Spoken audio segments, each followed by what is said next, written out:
Baik, hari ini kita membahas tentang sejarah masuknya Islam ke Indonesia. Tadi kita sudah mendengarkan paparan book report ya yang disampaikan oleh Ahmad Furqon. Saya akan menyampaikan apa saja sih tema pembahasan tentang sejarah masuknya Islam ke Indonesia.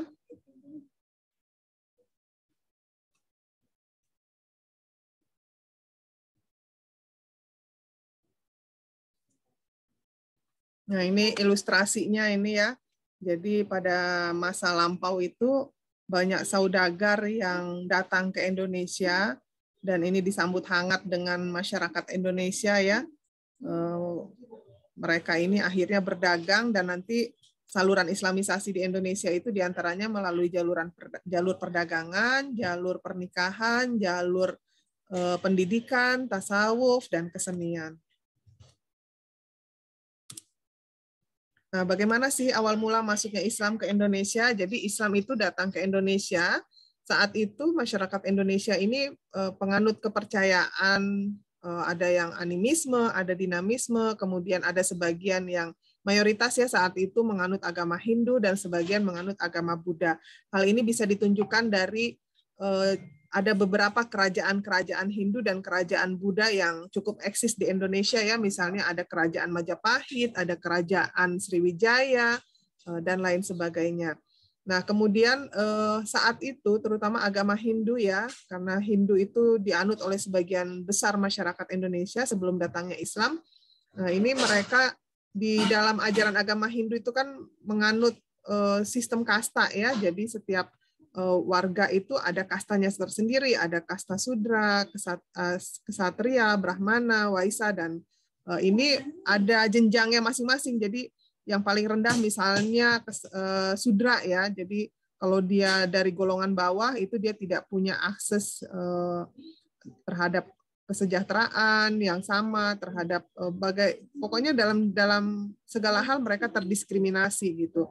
Nah, Islam sendiri datang ke Indonesia, ajarannya itu kan membawa prinsip perdamaian ya, kemudian kesetaraan. Jadi di mata Allah dalam ajaran agama Islam itu tidak ada yang berbeda apakah dia seorang Sudra ataukah dia seorang Brahmana, Ksatria dan lain sebagainya. Jadi semua sama di mata Allah, baik perempuan, laki-laki, yang tua, yang muda, gitu kan, yang miskin, yang kaya, pedagang, buruh dan lain sebagainya itu semua sama kecuali ketakwaannya di mata Allah. Nah, kemudian Islam masuk ke Indonesia ini berbeda dengan masuknya Islam ke beberapa belahan dunia lain ya. Kalau kita belajar sejarah Islam, misalnya masuknya Islam ke Spanyol atau masuknya Islam ke Eropa, ke Afrika pada masa kekhalifahan Khulafaur Rasyidin maupun masa Bani Umayyah, Bani Abbasiyah, 3 kerajaan besar ya seperti Turki Utsmani, Safawi di Persia, kemudian ada juga kerajaan Mughal di India. Nah, itu mereka menyiarkan agama Islam itu pertamanya kan mereka mengutus utusan gitu ya ke satu wilayah, kemudian menawarkan untuk masuk agama Islam. Kalau misalnya mereka menolak ya dengan jalur damai itu barulah dilakukan peperangan dan banyaknya itu melakukan ekspansi ya kalau kita membaca sejarah Islam. Nah, beda dengan Islam masuk ke Indonesia. Kita tidak pernah mendengar misalnya ada penyerangan dari kekhalifahan Islam ke wilayah Indonesia untuk menyiarkan agama Islam. Jadi Islam masuk ke Indonesia itu melalui jalur damai gitu ya. Nanti akan diterangkan di slide berikutnya. Misalnya melalui perdagangan. Jadi dengan jalur perdagangan itu interaksi antara saudagar-saudagar dengan masyarakat Indonesia ini menarik minat masyarakat Indonesia karena akhlak yang ditunjukkan oleh para saudagar Islam, kemudian tata cara muamalah perdagangannya gitu ya, dia terapkan tata cara Islam gitu dan lain sebagainya sehingga ini menarik minat masyarakat Indonesia dengan sukarela masuk ke dalam agama Islam. Kemudian adanya ajaran persamaan di antara sesama manusia gitu kan. Mungkin kalau yang di kalangan bangsawan tidak begitu merasa ya, tapi orang-orang yang di kalangan bawah seperti kasta Sudra tadi pasti mereka merasa terdiskriminasi, merasa terjajah gitu ya. Dan ketika ada tawaran persamaan derajat, pasti mereka dengan senang hati menerima ajaran persamaan ini. Kemudian Islam juga kan tidak mengajarkan adanya perbudakan gitu ya.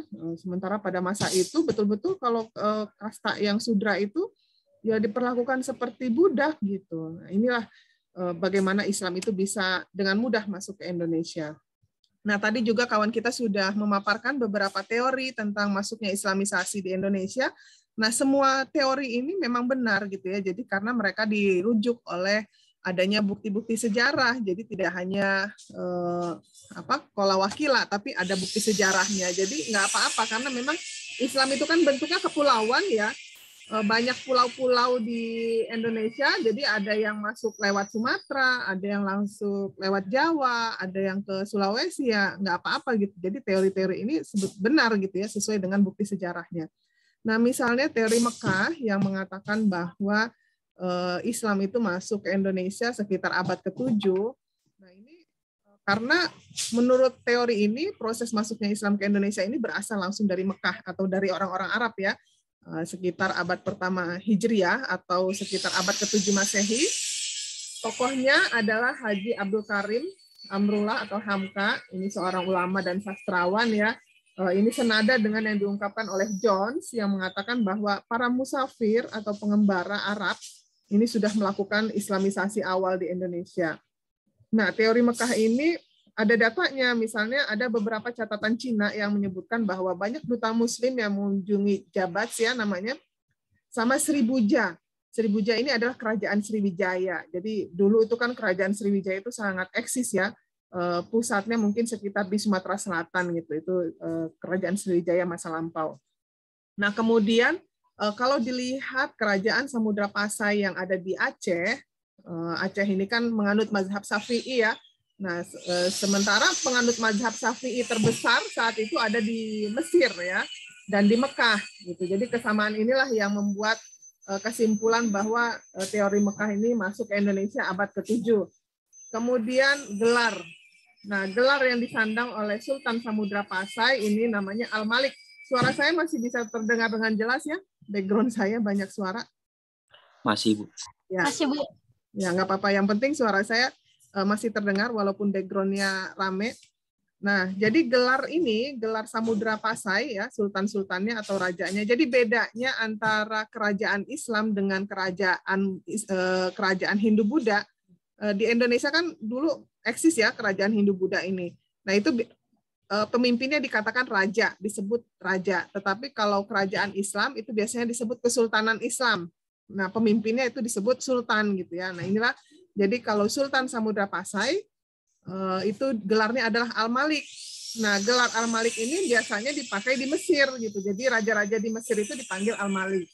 Kemudian ada perkampungan Islam pada abad ke-7 di pesisir pantai Sumatera dan para penduduk Arab ini menikah dengan penduduk lokal. Nah, kenapa mereka banyak perkampungan Arab di pesisir pantai Sumatera? Karena kan Indonesia ini kepulauan ya, dia negara kepulauan, kemudian udah gitu jalur sutra. Jadi semua pedagang itu pada masa lampau itu ketika mereka mau melakukan perdagangan antar benua itu pasti melewati Indonesia dan berlabuh di pelabuhan-pelabuhan Indonesia. Yang paling pertama dicapai itu kan Sumatera, karena Sumatera itu kan ada di paling awal ya.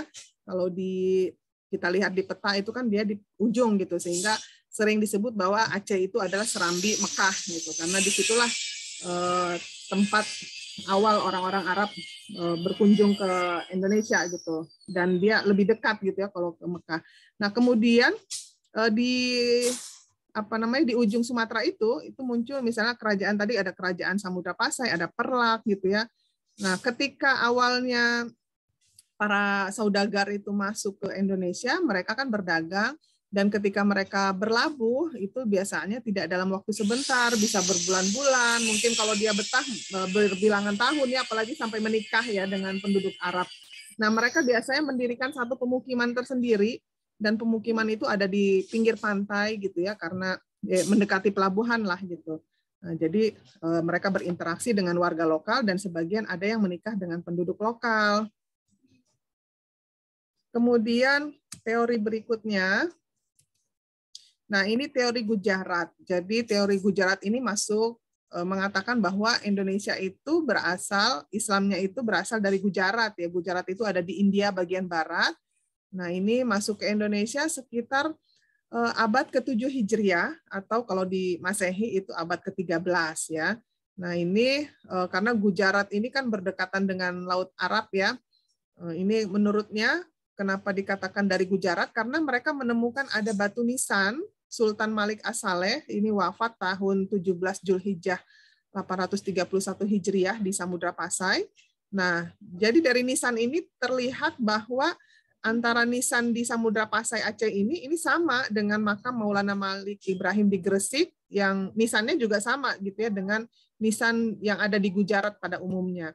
Nah, kenapa sih nisan-nisan ini bisa menjadi salah satu bukti sejarah? Karena di dalam batu nisan itu kan biasanya tertulis ya, si A lahir tanggal tahun sekian, kemudian wafat tahun sekian, gitu kan. Nah, kemudian itu nanti disamakan gitu ya. Jadi bukti sejarah itu bisa dari nisan, bisa dari prasasti. Prasasti itu yang batu gitu ya, tulisan di batu. Sampai sekarang juga kan kalau ada peresmian-peresmian itu ditulis di batu prasasti ya. Jadi nanti ke belakang ketika generasi kita sudah tidak ada ya, nanti misalnya orang-orang di masa depan lah gitu ya, anak cucu kita, keturunan kita nanti akan membaca, oh prasasti ini misalnya menunjukkan pembangunan gedung ini dibangun pada masa siapa gitu kan, diresmikan oleh siapa gitu. Nah, jadi prasasti-prasasti zaman dulu juga kadang itu menceritakan satu kisah gitu ya. Dan tahun-tahun yang tertera itu dicocokkan satu sama lain. Bisa juga nanti dilihat dari bukti manuskrip. Manuskrip itu teks ya, teks sejarah yang tulisan tangan. Karena saat dulu itu kan belum ditemukan mesin cetak.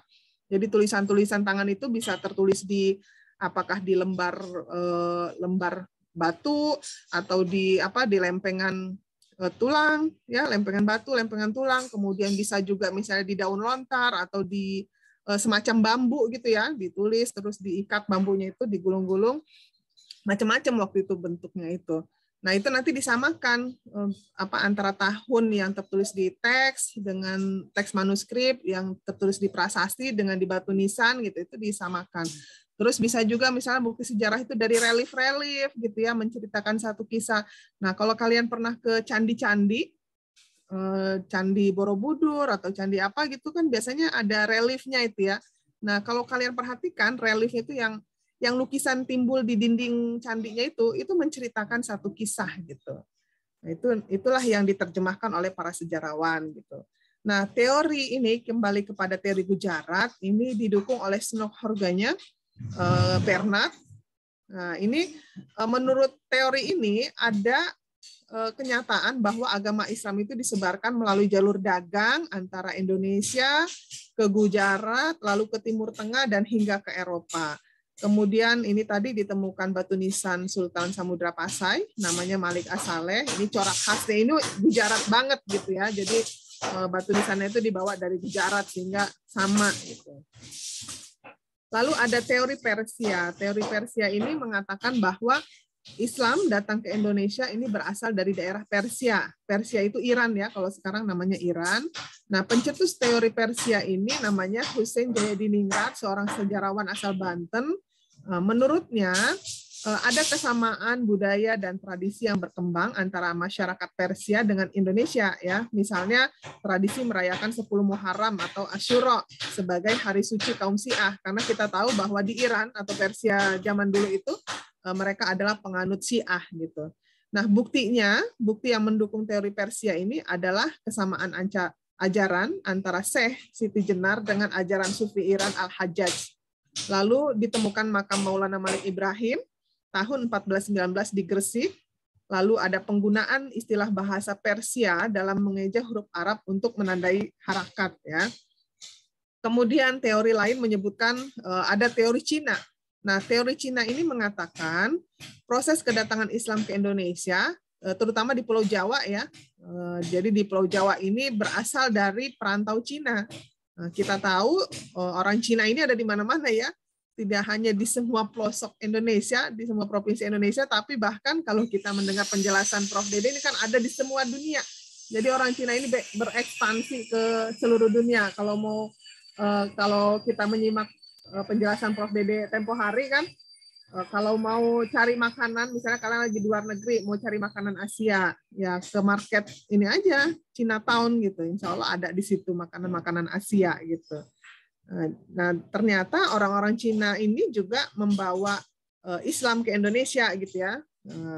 Misalnya dalam buku Sumanto Al-Qurtubi, judulnya Arus Cina Islam Jawa, katanya kronik pada masa dinasti Tang tahun 618 sampai 960 di daerah Kanton, Zhangzhou, Guangzhou, dan pesisir Cina bagian selatan ini terdapat sejumlah pemukiman Islam. Nah, sekedar informasi, jadi sekarang ini di Cina, kita tahu Cina ini kan dia komunis ya. Cina ini komunis, tetapi ada salah satu provinsi di Cina, namanya Provinsi Xinjiang. Saya kebetulan pernah ke Xinjiang ya, saat itu melakukan kunjungan kerja bersama tim Komisi 8 DPR RI. Nah, di Xinjiang itu kira-kira jaraknya itu kalau dari Jakarta ke Papua gitu. Jadi memakan waktu lama seharian gitu di pesawat. Jadi cukup jauh ya dari Beijing. Dari Beijing ke Xinjiang itu kurang lebih hampir 8 jam perjalanan pesawat. Saya nggak ingat persis ya karena sudah lama sekali, sekitar tahun 2008 saya ke Xinjiang. Nah itu karakter ininya itu beda ya dengan orang Cina seperti yang kita lihat di Indonesia. Muka-mukanya itu lebih mirip ke kayak orang Uzbekistan gitu loh. Jadi struktur wajahnya itu tidak seperti Cina kebanyakan gitu. Nah itu di Xinjiang itu mayoritas Islam. Nah sayangnya memang Islam minoritas dimanapun di belahan dunia ini selalu mengalami diskriminasi. Termasuk yang Muslim di Xinjiang ini, saya pernah membaca beberapa berita belakangan ini ya, beberapa tahun terakhir ini. Suara saya masih terdengar ya? Masih, Bu. Masih, Bu, masih. Background ini ramai banget nggak? Kedengeran nggak? Kedengeran, Bu. Ya, soalnya lagi ada renovasi jadi agak berisik tapi nggak apa-apa ya. Yang penting kedengeran suara saya. Nah, jadi di Xinjiang itu tadi mereka kan memang kekeh gitu ya. Walaupun pemerintah Cina itu menganut komunis dan menerapkan pemberlakuan ketat ya terhadap komunisme ini, terus memaksa warga Xinjiang untuk murtad dan beralih ke komunis gitu ya, tetapi memang warga Xinjiang ini sangat kekeh mempertahankan ajarannya. Dan karena kekehnya ini, karena ketaatannya terhadap ajaran Islam ini, akhirnya mereka didiskriminasi oleh pemerintahnya sekarang gitu. Saya sempat lihat di berita beberapa tahun terakhir ya. Jadi betapa mereka ini laki-laki dewasanya itu dikumpulkan dalam satu camp tertentu, kemudian dia dipaksa kalau dia mau masuk ajaran komunis ya mereka dibebaskan, tapi kalau tidak mau ya mereka disiksa di dalam tahanan itu satu camp gitu. Kemudian anak-anak kecilnya itu dipisahkan dengan orang tuanya, jadi mereka diasramakan. Anak-anak kecil mulai dari balita sampai usia sekolah itu dia dipisahkan dengan orang tuanya, dengan keluarganya, dan mereka dicekoki dengan ajaran-ajaran komunisme. Terus mereka bahkan tidak boleh belajar bahasa ibunya, bahasa asli Xinjiang. Jadi mereka hanya tahu bahasa Cina, bahasa Tiongkok. Kemudian juga mereka sudah tidak tahu lagi cara membaca Al-Quran, ya sudah tidak tahu huruf hijaiyah gitu, karena memang anak-anak Xinjiang ini dipisahkan dan dididik dengan ajaran komunis. Saya pernah lihat bahkan ada wawancaranya ya, jadi ada yang berhasil melarikan diri misalnya ke Eropa atau ke luar negeri gitu ya, dan mereka menceritakan bagaimana perlakuan terhadap komunitas Muslim Xinjiang di sana gitu ya, jadi cukup menyedihkan. Pernah juga saya melihat ya di berita online juga, jadi ketika pelaksanaan ibadah bulan Ramadan, puasa, mereka menjalankan ibadah puasa. Nah, kalau dia kerja di pabrik atau kan di Cina itu banyak pabrik-pabrik ya, kita tahu bahwa Cina itu negara imitasi. Jadi semua produk yang ada di rumah kita itu pasti hampir bisa dipastikan ada produk Cinanya kan ya. Nah, kemudian mereka juga bisa misalnya merek-merek terkenal apa aja ya, mau iPhone, mau merek apa aja mereka bisa membuat duplikasinya gitu. Nah, jadi misalnya ada warga Xinjiang yang bekerja di pabrik atau perusahaan yang pemimpinnya adalah non-Muslim atau komunis gitu ya. Nah, itu dipaksa untuk buka puasa. Jadi kalau dia tidak mau puasa, kalau dia tidak puasa, kalau dia berpuasa terus tidak mau buka puasa maksudnya, itu dijejelin gitu loh. Di apa? Ya disuruh minum, dipaksa kayak kita ini loh, kalau anak-anak susah makan dicekokin gitu, dipegang mulutnya, dimasukin makanan, minuman, dipaksa untuk membatalkan puasa dan lain sebagainya. Jadi mereka tidak aman gitu ya, tidak nyaman dalam melaksanakan ibadah ajaran Islamnya gitu ya. Ya ini terjadi di hampir di semua belahan dunia lain ya, ketika Islam menjadi minoritas, mereka memang terdiskriminasi. Contoh misalnya Islam Rohingya kan, bagaimana mereka dikejar oleh pemerintahnya sendiri, ditembaki, rumahnya dibakar gitu kan, terus mereka dibunuh, bahkan oleh biksu itu diprovokasi kan di apa namanya di Rohingya itu, mereka tinggal di sana itu kan mayoritasnya agama Buddha ya. Itu bahkan biksunya itu yang memprovokasi untuk mengejar semua Muslim yang ada di Rohingya gitu ya. Kemudian sampai mereka tunggang langgang lari meninggalkan tanah kelahirannya, lari gitu ya. Dan oleh negaranya di sana mereka tidak mendapatkan dokumen-dokumen kenegaraan. Misalnya kalau di kita ini kan yang paling wajib itu ada KTP, ada KK gitu ya. Nah, KTP dan KK kalau di Indonesia ini misalnya kalau mau menikah, kalau mau mendaftar sekolah, mau daftar pekerjaan, itu kan dokumen KTP itu wajib banget gitu. Nah, bayangkan itu orang Rohingya itu tidak mendapatkan itu, identitas diri itu tidak dikasih gitu, tidak diterbitkan oleh pemerintahnya, sehingga mereka kehilangan akses terhadap pendidikan, kehilangan akses terhadap pencarian kerja, kehilangan akses terhadap kesejahteraan, kesehatan, dan lain sebagainya. Jadi mereka tambah miskin gitu ya, semakin miskin itu kan, semakin susah lah hidupnya gitu ya, disusahkan oleh pemerintahnya sendiri, dan akhirnya mereka ya karena dikejar-kejar oleh pemerintahnya sendiri, sama tentaranya juga ditembaki, ya mereka tunggang langgang lah lari ke berbagai belahan dunia lain, termasuk diantaranya ada yang berlayar sampai ke Aceh ya, ada juga yang ditampung di Aceh ini. Di India juga begitu, sama. Jadi di India pernah mengalami masa kejayaan pada masa kerajaan Mughal, itu luar biasa ya. India ini menjadi kesultanan Islam yang sangat disegani pada masa Sultan Jalaluddin Akbar. Tetapi ketika Islam kalah, kesultanan Mughal di India itu tumbang, kemudian akhirnya sekarang dikuasai oleh agama Hindu lagi. Lihat bagaimana perlakuan pemerintahnya terhadap rakyat India yang Muslim gitu ya. Termasuk ada undang-undang juga yang memang membatasi akses komunitas Muslim untuk bisa mendapatkan kesejahteraan yang layak gitu. Jadi semua aksesnya itu dibatasi gitu, karena semua berdasarkan undang-undang. Nah, itulah sebabnya Muslim di India semakin terpuruk gitu ya. Ini kasusnya sama juga dengan di model di Rohingya ini. Saya juga pernah melihat berita ya bagaimana orang India itu dikejar-kejar, Muslimnya itu kemudian waktu pelaksanaan ibadahnya juga sama kayak cerita saya tadi di Xinjiang itu di Cina. Ya mereka tidak bisa melaksanakan ibadah ajaran Islamnya dengan baik gitu ya, karena pemerintahnya juga memang fanatik sekali terhadap agama Hindunya. Jadi kita bisa simpulkan bahwa Islam ketika menjadi agama minoritas, dia selalu didiskriminasi, kemudian selalu inilah tidak mendapatkan kesejahteraan yang layak, tidak bisa mengamalkan ibadahnya dengan baik gitu ya. Tetapi ketika Islam menjadi mayoritas, contoh di Indonesia, Islam kan mayoritas ya. 80-90% mungkin itu penganutnya itu adalah Muslim gitu kan. Tetapi kita bisa hidup damai gitu kan, toleransi, agama lain bisa menjalankan ibadahnya dengan baik gitu kan.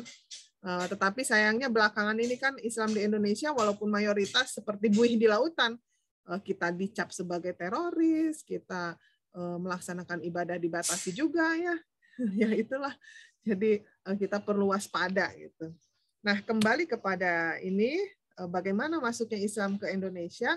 Jadi ada beberapa jalur ya atau saluran. Yang pertama adalah saluran perdagangan. Jadi tadi para saudagar dengan beberapa teori tadi, misalnya ada teori Arab, teori Gujarat, teori Persia, teori Cina dan lain sebagainya. Ini mereka datang ke Indonesia melalui jalur perdagangan gitu. Nah, kemudian ketika mereka sudah melakukan jalur perdagangan itu tadi kan saya katakan mereka bermukim di sekitar pelabuhan itu atau di pinggir-pinggir pantai itu, lalu berinteraksi dengan masyarakat sekitar, kemudian masyarakat merasa, oh para saudagar ini sudah kaya, akhlaknya baik, kemudian menerapkan sistem perdagangan secara Islami, kan di dalam Islam itu kan tidak boleh riba, ya dagangnya itu. Kemudian kalau berdagang itu harus jujur, tidak mengambil keuntungan terlalu besar. Nah, kalau keuntungan terlalu besar, misalnya PCR nih. Dulu PCR awal-awal pandemi itu kan sekitar kabarnya 2 juta, 3 juta ya. Nah, sekarang kan udah turun berapa ratus ribu, sekitar 300-400 ribu. Berarti kan selisihnya itu berapa ratus % itu ya, keuntungan yang diambil dari satu PCR itu. Nah, itu kan tidak boleh dalam Islam. Dalam Islam itu mengambil keuntungan itu sekedarnya saja. Yang penting tertutupi biaya produksi, biaya apa istilahnya bensinnya ya dan lain sebagainya. Jadi ngambil keuntungan itu sekedarnya aja, tidak boleh melebihi 100% kalau ajaran Islam. Nah, kalau yang dagang PCR ini kan wallahu a'lam ya. Itu bagaimana itu.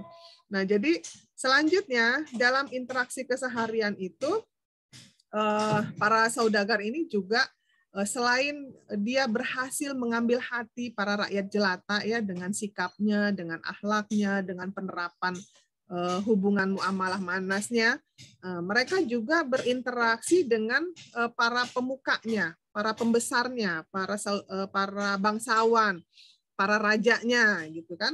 Karena biar bagaimanapun juga masalah kebijakan itu kan adanya di ya ini tadi penguasa wilayah gitu kan, kebijakan misalnya ada izin-izinnya gitu loh kalau mau berdagang, mau berlabuh, nah itu kan ada harus koordinasi dengan apa namanya tadi misalnya apa bangsawannya yang punya kebijakan tentang hal itu, apakah dia rajanya gitu kan, yang terkait dengan hubungan perdagangan ini. Nah, akhirnya dengan interaksi tersebut ini juga menarik si bangsawan dan para pemimpin ini gitu ya di Indonesia, dan mereka akhirnya mau gitu ya menikahkan anaknya dengan para saudagar ini, dan si putri-putri ini juga tertarik gitu ya saudagar kan kaya, terus orang Arab, orang India, Gujarat tadi, orang Persia mungkin secara fisikly lebih tampan dibanding dengan masyarakat kebanyakan di Indonesia saat itu gitu. Jadi ya faktor-faktor itu juga di samping juga akhlakul karimahnya juga kan sangat baik gitu. Jadi ya melalui jalur perkawinan. Dan dengan jalur perkawinan ini lebih efektif ya karena menikahnya kan dengan putri bangsawan, dengan putri raja. Nah, mereka kan punya masyarakat, punya rakyat ya. Jadi ketika kita memegang kepala itu ekornya pasti ikut. Jadi ketika dia menikahi anak bangsawan, dalam Islam kan tidak ada pernikahan beda agama. Haram hukumnya menikah beda agama. Jadi kalau kalian nih, terutama laki-laki, memilih pasangan, jangan hanya mengandalkan kecantikannya, tetapi yang paling utama sesuai ajaran Islam itu adalah karena agamanya, gitu kan. Nah, di dalam Islam kan nggak boleh dia nikah beda agama, sehingga ketika si saudagar ini mau menikah dengan putri-putri raja, putri bangsawan, ini masuk Islam dulu, gitu. Jadi sesudah masuk Islam baru nikah. Nah setelah nikah rakyatnya ikut ikut pemimpinnya gitu. Jadi ikut masuk Islam.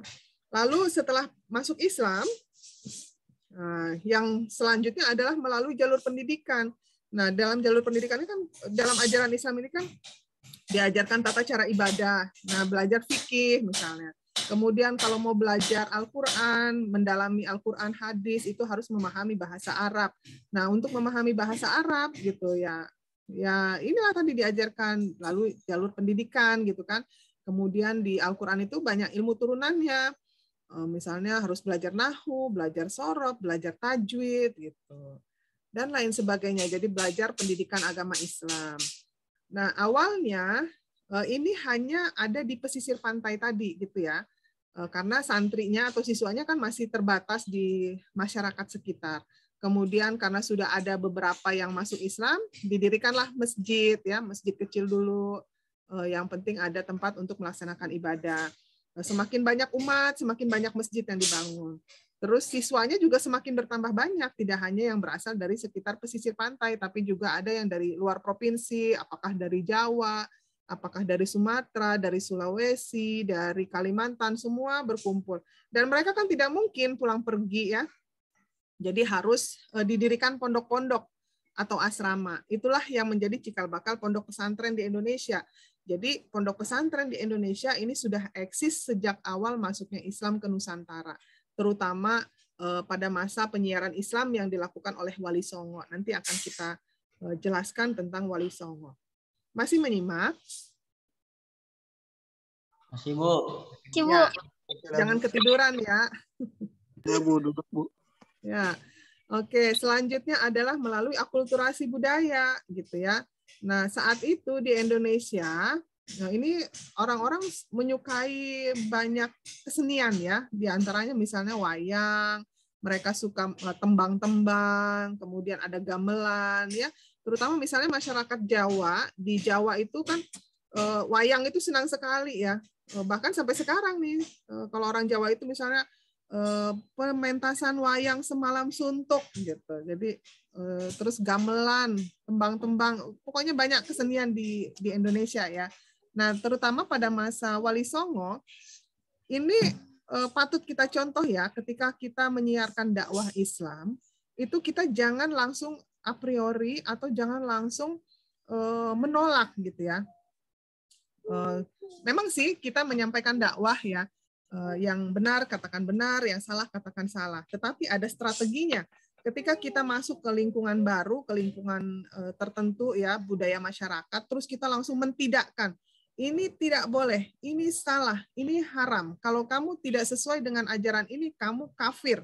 Gitu. Yang ada bukannya dia mengikut ajaran yang kita sampaikan, malah mereka langsung menjauh gitu. Jadi kalau ngikutin contoh dari Wali Songo, kita masuk pelan-pelan gitu ya. Kita ikutin, oh orang Jawa sukanya wayang. Ya udah lewat wayang di inilah pementasannya itu kalau tadinya itu kisahnya tentang kisah-kisah agama Hindu, apakah kisah Mahabharata ya tentang Buddha gitu kan. Ini diganti.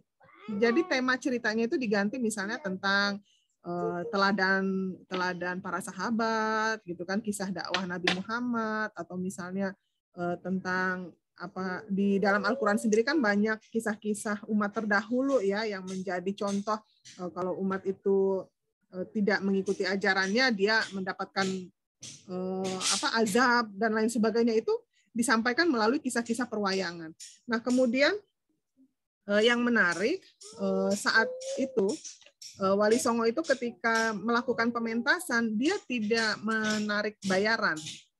Kira-kira kalau sekarang dianalogikan itu, kalau kita nonton satu pertunjukan, kalau kita nonton teater, atau misalnya ke bioskop dan lain sebagainya, atau konser musik, itu kan kita harus bayar ya.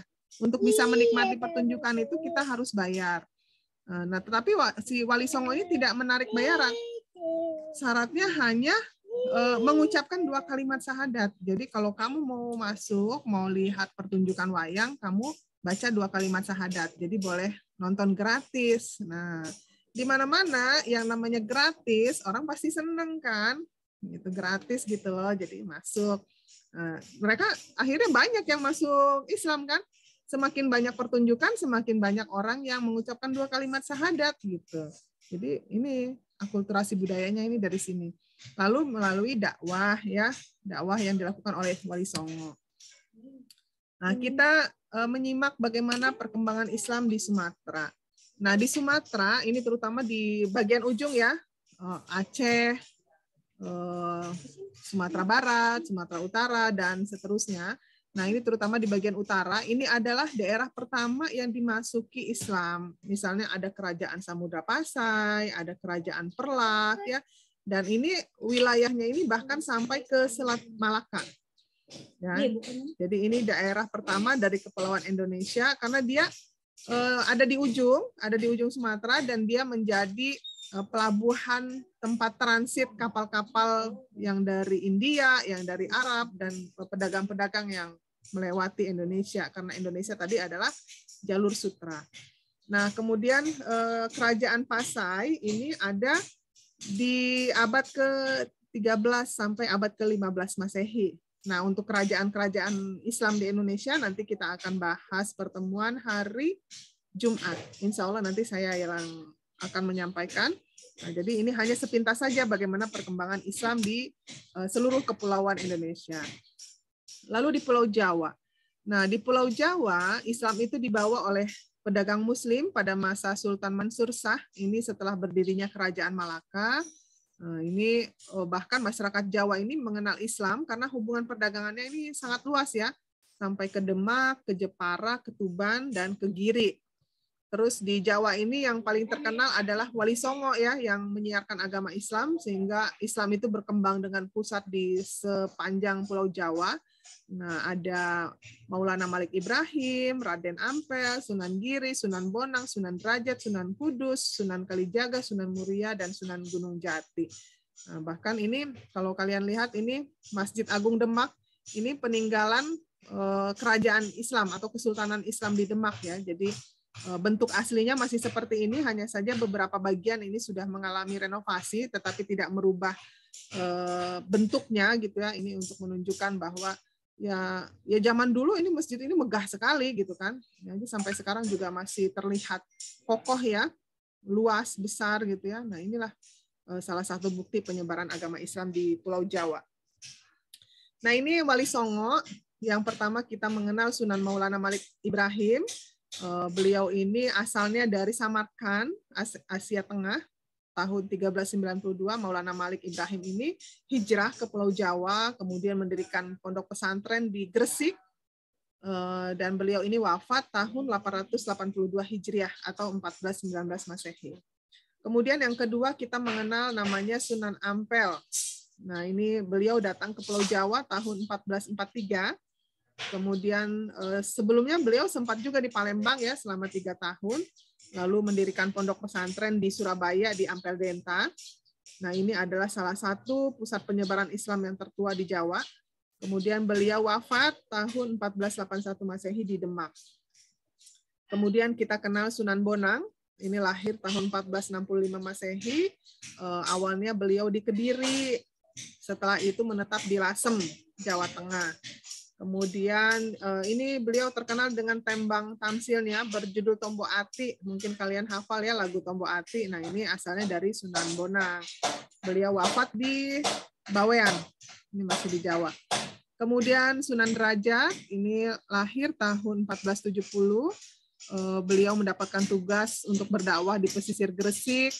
Kemudian dalam ajarannya beliau menekankan kedermawanan, kerja keras, meningkatkan kemakmuran masyarakat. Ini sebagai salah satu ajaran agama Islam. Beliau wafat sekitar tahun 1522 Masehi. Kemudian ada Sunan Kudus, ini putra Raden Utsman Haji, seorang sultan di Mesir. Beliau ini berguru kepada Sunan Kalijaga dan wafatnya sekitar tahun 1550. Lalu ada Sunan Giri.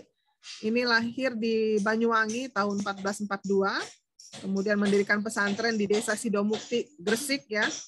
Nah, ini pencipta permainan Cublak Suweng. Mungkin kalau di Jawa ini sangat terkenal ya. Ada lagunya juga tuh, Cublak Suweng katanya. Saya nggak hafal karena lagu Jawa. Terus ada Sunan Kalijaga. Lahir tahun 1450, kabarnya beliau ini usianya panjang ya, sampai 100 tahun, usia yang berkah ya karena beliau menyiarkan agama Islam. Beliau adalah salah satu perancang Masjid Agung Cirebon dan Masjid Demak tadi yang saya tampilkan fotonya. Dakwahnya melalui seni ukir, wayang, gamelan, dan seni suluk. Beliau wafat sekitar abad ke-15. Lalu ada Sunan Muria. Sunan Muria ini diambil dari tempat lahirnya, namanya lereng Gunung Muria. Beliau ini senang berdakwah di tempat yang terpelosok, ya, tempat terpencil. Kemudian beliau wafat dan dimakamkan di Jepara. Lalu ada Sunan Gunung Jati atau Sunan Syarif Hidayatullah yang namanya menjadi nama kampus kita. Beberapa nama Sunan ini diabadikan menjadi nama-nama kampus di perguruan tinggi agama Islam ya. kayak Sunan Kalijaga ini kan jadi nama kampus di Jogja. Nah, Sunan Syarif Hidayatullah ini lahirnya tahun 1448 Masehi. Beliau mendalami agama sejak 14 tahun dan wafat di usia yang 120 tahun. Masya Allah, umurnya panjang dan berkah ya karena menyiarkan agama Islam. Lalu bagaimana perkembangan Islam di Sulawesi? Nah, Sunan Giri yang tadi sudah saya sebutkan tadi, beliau ini punya peranan penting ya. Jadi perlu teman-teman ketahui, tadi kan selain santrinya itu dari sekitar pesisir pantai di Pulau Jawa, tetapi juga kan pada akhirnya banyak yang dari Sulawesi, dari Kalimantan, dari Sumatera, dan lain sebagainya. Nah, siswanya ini setelah berguru kepada Sunan Kalijaga, kepada beberapa wali songo, ini mereka ketika kembali ke daerahnya masing-masing, mereka menyiarkan agama Islam. Yang keturunan raja, akhirnya beliau menjadi raja lagi, gitu kan, baik itu di Kalimantan, di Sulawesi, gitu kan, dia jadi raja di sana, sehingga semakin besar perkembangan Islam. Ini gambar yang saya download dari internet. Ini kira-kira seperti ini. Jadi seorang raja, apapun perkataannya, apapun titahnya, dan apapun kepercayaannya, biasanya itu akan diikuti oleh masyarakatnya, oleh warganya. Mereka dengan sukacita, dengan sukarela, ikut apa saja yang dilakukan oleh rajanya. Inilah yang menyebabkan Islam begitu mudah diterima oleh masyarakat Indonesia. Karena ya itu tadi, raja-rajanya masuk Islam duluan, sehingga masyarakatnya yang tadi menganut agama Hindu, sebagian ada yang Buddha, ada yang animisme, dinamisme, ikut sama sultannya, jadi masuk Islam. Nah, kemudian akhirnya setelah berguru dengan beberapa wali songo tadi, mereka kembali gitu kan ke daerahnya, kembali ke Ternate, kembali ke Madura, ke Sulawesi, ke Maluku, ke Nusa Tenggara, dan di sana berkembanglah Islam semakin pesat. Nah, lalu kalau kita belajar sejarah, ada kerajaan yang terkenal ya di Sulawesi namanya Kerajaan Gotalo. Ini dulu kerajaan Hindu sebetulnya pada abad ke-16. Nah, karena hubungan yang baik dengan Kesultanan Ternate yang banyak memeluk agama Islam, lama-kelamaan Gotalo ini menjadi beragama Islam. Kemudian kita ke Kalimantan. Hari ini kita lumayan capek ya jalan-jalan ke seluruh Indonesia. Sekarang kita sudah sampai di Kalimantan. Islam masuk ke Kerajaan Sukadana di Kalimantan ini pada abad ke-16 ya. Jadi Kerajaan Sukadana resmi menjadi Giri Kusuma sejak tahun 1590. Nah, putra Sunan Giri namanya Muhammad Sarifuddin ini akhirnya menggantikan posisi ayahnya. Syekh Samsudin adalah seorang mubalik yang membantu dalam mengembangkan agama Islam di Kalimantan. Jadi Islam di Kalimantan sejak kira-kira sekitar tahun 1590. Lalu kita ke Maluku.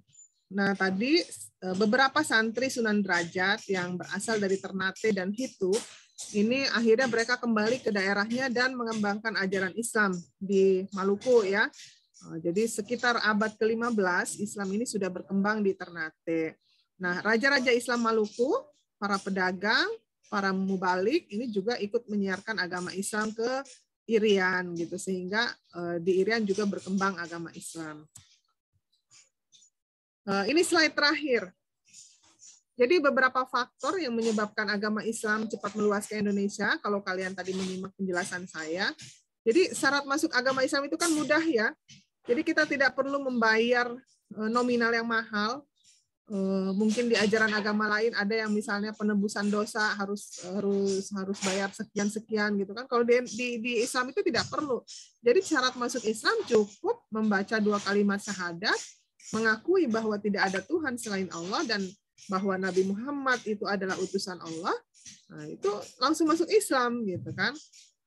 Kemudian di dalam ajaran Islam itu tidak ada ritual yang ribet gitu ya. Enggak mahal ritualnya. Sementara dulu sebelum Islam masuk ke Indonesia kan mayoritasnya Hindu ya. Mungkin kalau mau lihat gambarannya itu kayak di Bali lah. Di Bali itu kan banyak upacara ya, upacara agama Hindu, ada ngaben, ada sekaten, ada apalah ritual yang misalnya harus pakai sesajen, harus segala macem gitu kan.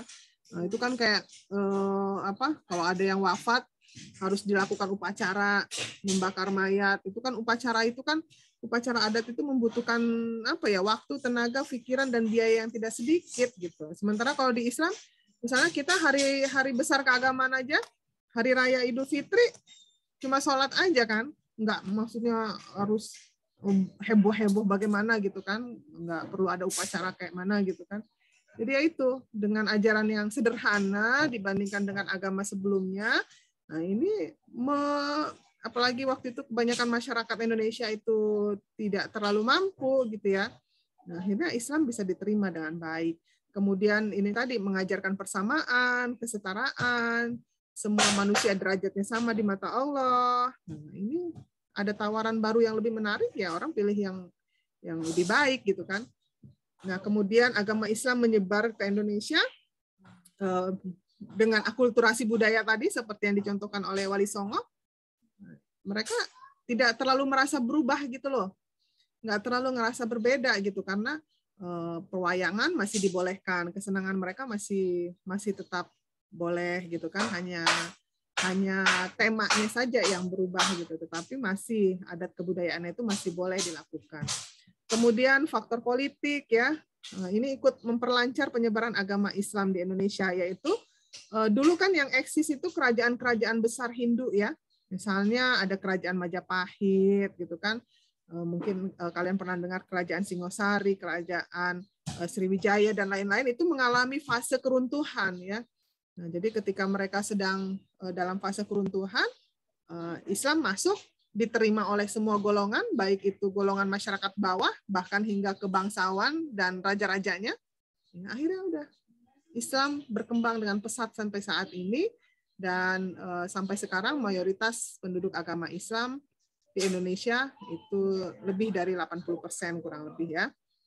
Nah itu teman-teman, mudah-mudahan menambah kebanggaan kita, kecintaan kita kepada ajaran agama Islam. Semoga saja kita bisa mengamalkan ajaran Islam dengan lebih baik lagi, bisa lebih soleh lagi ya, tetap belajar. Jadi belajar itu sepanjang hayat, dari buayan hingga ke liang lahat. Belajar Islam itu tidak ada habis-habisnya. Semakin kita belajar, semakin kita merasa bahwa kita ternyata banyak yang tidak kita ketahui gitu. Nah, insya Allah nanti hari Jumat kita akan membahas tentang kerajaan-kerajaan Islam di Indonesia. Tidak ada tugas, nanti bentuknya perkuliahan, jadi saya akan menerangkan.